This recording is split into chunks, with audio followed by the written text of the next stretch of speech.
Hi folks, thanks for clicking on us again. In this one we come across an angry swan and visit Elgin Cathedral, where I need to issue a warning to our lady viewers. Ladies, I must warn you to look away at this point. You don't want to see this. Then we're off for a look around Elgin before heading back to the van to try our new air fryer.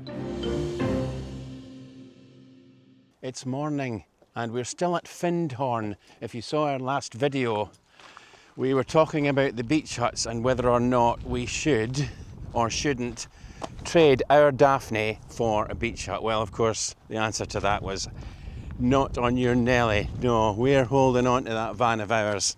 We've already done the emptying of our wastewater before we move on this morning, and our toilet cassette. One of the things that I noticed in this little hut here, I thought I'd have to show you this because it's the cutest little thing. Now, I'm not going to get too close to it. Little birds nesting, and so I don't want to disturb them, but I can give you a little peek. And just in here where the Elgin point is, just up here, you see the little mouths, don't you? Right, that's enough. I really don't want to disturb them. Don't know what kind of birds these are. They're obviously something like swallows, or swifts or house martins. You know, these birds that fly really, really fast. I'm not sure which ones they are specifically. I'm not a birdie person. But lovely to see though, isn't it? You ready to go, Kira? That was a great little site, wasn't it, to stay in? It was very good. Enjoyed that. And I really like this automatic barrier. You just need to drive up to it and up the barrier goes. You don't even need to stop and put your hand out the window, press a button or put a card in or anything. It's got this automatic vehicle recognition, hasn't it? Number plate, yeah, the number plate recognition. Yeah, it recognises the number plates. It's important when you book it that you put the correct number plate in, because we watched somebody who had difficulty and they were out checking the number plate. That's right, yeah. So just take your time and get your number plate right. Yeah. Elgin, that's our destination today. And that should be good. And it's a campsite tonight, isn't it? Yes, it is. It's the Woodlark Farm CL site. Woodlark Farm, yeah. And being a CL site, of course, it'll be a little bit cheaper than an ordinary campsite. It's costing us £18 this one. And that compares to the £17 that we paid for the air that we're just leaving here in Finhorn. Yeah. But there's differences between them. The Woodlark Farm, as far as I know, it's obviously got electrical hookup. And I've read a comment that says there's small toilets, so I don't know if that is true. But where it is, it's kind of out the way. Aye. So the main thing for us, I think, is that it's got the electric hookup. And it means that we can get everything charged up. That's us all parked up. And we know that we're allowed to park in the lorry bays because we have been here before and we asked one of the attendants and he said, yeah, it's fine, you're absolutely allowed to do that if you're a large motorhome or camper van. And the other thing is, you don't need to pay either if you're in the lorry bays. So good tip if you ever come to Elgin and you're in a camper van or a motorhome, just use the lorry bays. There's a huge park here at Elgin, loads of open space, so it's a great place to come with your dog. Kira's having a great time. And there's some kids back there too. It looks like there's a nursery outing that they're having today. Kids having a great time beside the pond. I went over to have a look at that pond and there's a couple of swans there, the mature swan and there's one of the younger ones, the cygnets, although it looks quite big. It's still that grey colour, you know, before it turns white. Now, we always keep Kira away from swans because they don't like it when a dog comes near, but I was just taking a little shot of the swans and this little dog came running up and it was one of those yappy little dogs.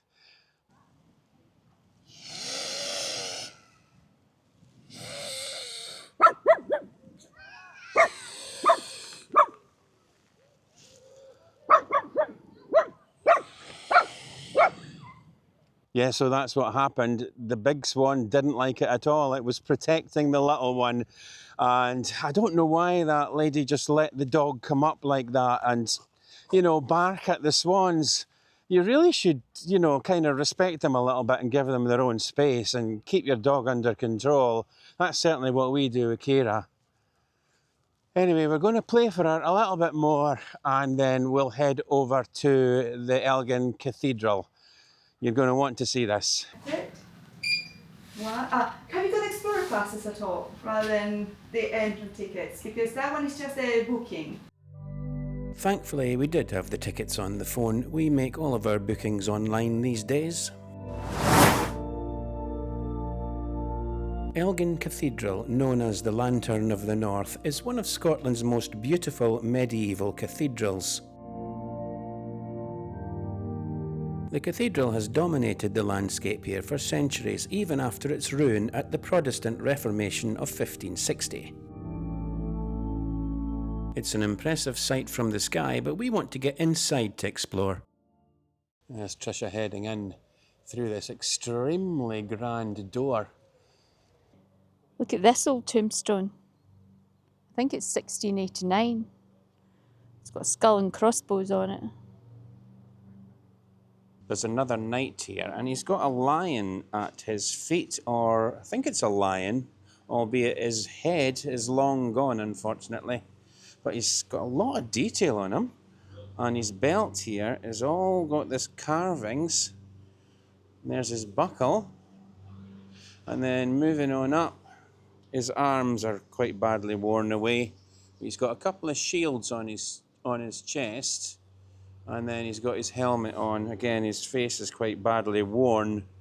But all the same, he looks very, very grand, doesn't he?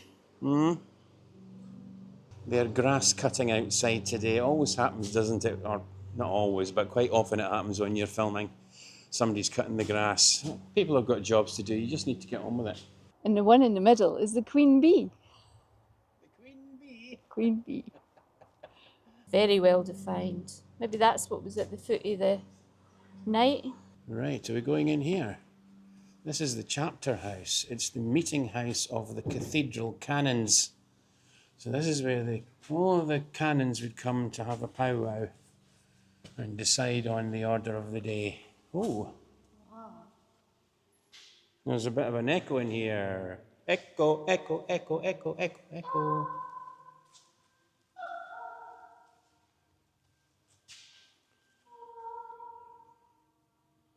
There we go. Oh, look at the roof, the ceiling. It's beautiful, isn't it? That must have taken ages to do. This is the lectern. So this is where the Bible would have been, on this stone pillar here. There must have been something to support it and hold the book up, and then the bishops could do their readings here. The people around there wouldn't be able to see you. They can certainly hear you, though. We were looking for this wee fella. It's a bishop holding an ale tanker, and the Elgin vicars were forbidden from entering the town taverns. Can you see him? Well, eventually I did, but it took me ages. There he is, way at the top of this window. I'm going to go up the towers. Now, Kira's not allowed. I think the stairs are quite steep, so it'll just be me. I'm not going to be too long, but I really want to have a look inside. The stairs are very steep. It's a good job I'm doing this one on my own. Over several floors, there's a collection of ancient carvings which lay buried in the ruins of Elgin Cathedral for centuries. Lions seem to be a popular theme. I spotted several, including this one that's half man and half lion. The carved stones lay buried amidst the ruins until the 1800s, when Elgin shoemaker John Shanks became the first keeper and watchman of the cathedral. He began to clear away the rubble, uncovering wonderfully crisp carvings that had been buried for centuries. This medieval version of Scooby-Doo certainly made me smile. I wonder if this was one of the stonemason's own dogs. Don't laugh at this one. This is a green man. You sometimes see these in gardens and things like that, but this one, it dates to around the 1100s, and it's a figure of a man's face with foliage coming out of his mouth and round his face. Right at the very top now, aren't you? You need to come through these chains. Apparently it's to stop pigeons flying down. It's working, that's for sure. View from the top is magnificent. Looking down over the cathedral and over the rest of Elgin.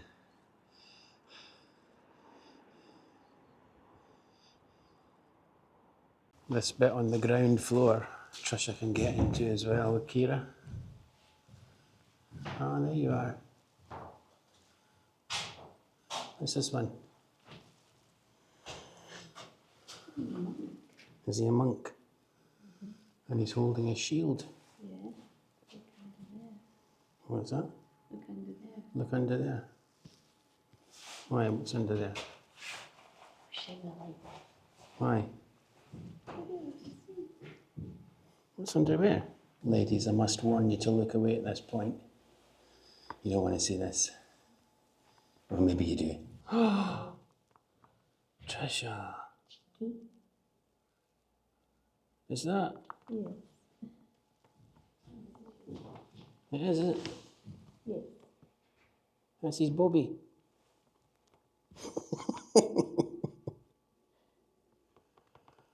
So what do you think? Is that a reminder that sin is always there, or is it just a little joke by the stonemason? You decide. We've moved on from the cathedral. We decided we were both hungry and we've come out for lunch, and the first place we tried, no luck. It was a dog-friendly cafe and we came all the way, couldn't get in, but thankfully there was another place just next door called Planta. And it's a little Neapolitan Italian place. And we went in there, they made us feel really welcome straight away actually. Kira got some water, Tricia and I had a soup and a sandwich, and that was very, very nice indeed. So we're now just going to head down the main street in Elgin, see what we can see.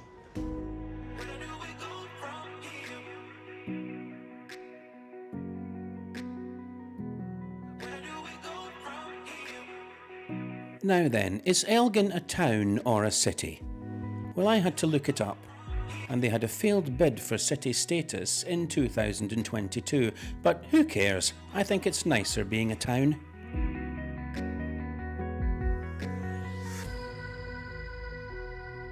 Elgin is overlooked by George Gordon, the 5th Duke of Gordon, who was the first commander of the Gordon Highlanders Regiment.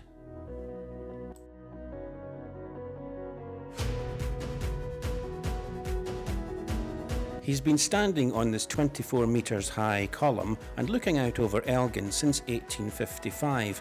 That's nearly 170 years. I bet he's dying for a seat, but you could never get bored of this view, could you?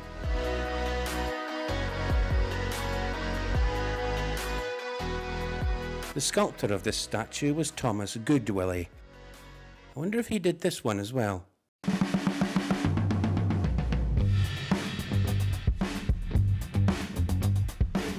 That's pork and beef. Gluten-free, low fat.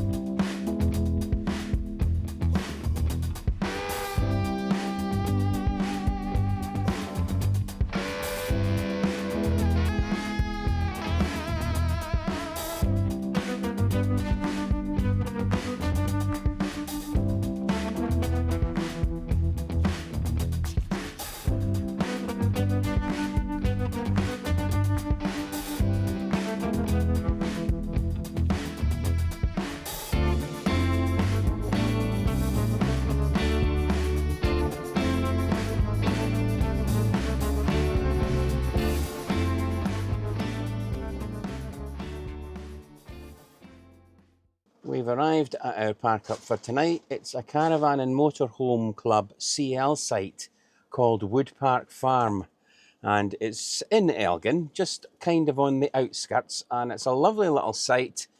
It's a nice green field. We've got electric hookup, which is great because we can charge our bits and pieces, and this little farm is surrounded by all of these barley fields. It's barley that goes into the local whiskey, the Aberlour whiskey, and yeah, it's just surrounded by barley. Anyway, we're in for a treat tonight. Tell us about this.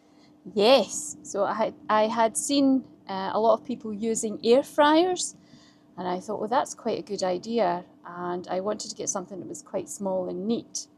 So we'd been at our local caravan shop, if you like, dealers, and I saw that they had a small one, but it was quite expensive, so I thought I'll have a wee look on Amazon, and I found this one.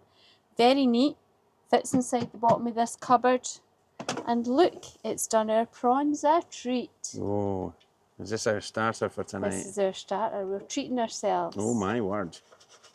That looks So it's a scrummy. nice size, and I liked it was a square basket. I like square baskets. Yeah, that looks great. So, what is the make of that? Can I see? Chef-free. Chef free. There it is. I've just got that in the shot. Chef free, because people might ask. Yeah, you get it on Amazon. Nice and neat. I think it's a 900 watt. Yeah. Right, I'm looking forward to these from Marks and Spencer's. Nipped in today. So that's a little sweet chili dip. Nice and crispy by the looks of them. Oh, the crunch makes them. The batter's got to be nice. So that, the air fryer's done a really good job. They do look very crispy, don't they?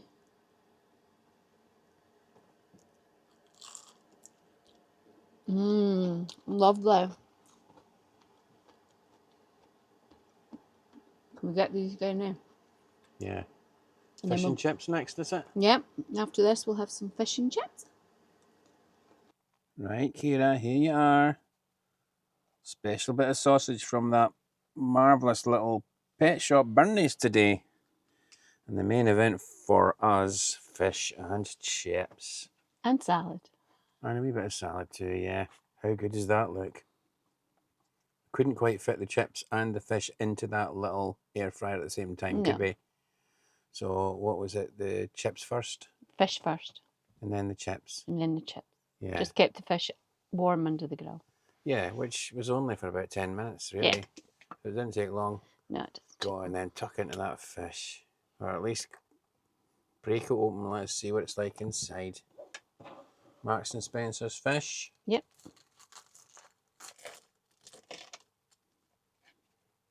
Oh, look at that. Very nice indeed. And Marks and Spencer's chips. I have got a huge plate of chips here. I'm going to have one of these. Oh, hot. Oh, very, very good. Very crunchy. We're going to tuck into this now and enjoy the rest of the evening. So we'll see you guys on the next one. Look out for that coming soon.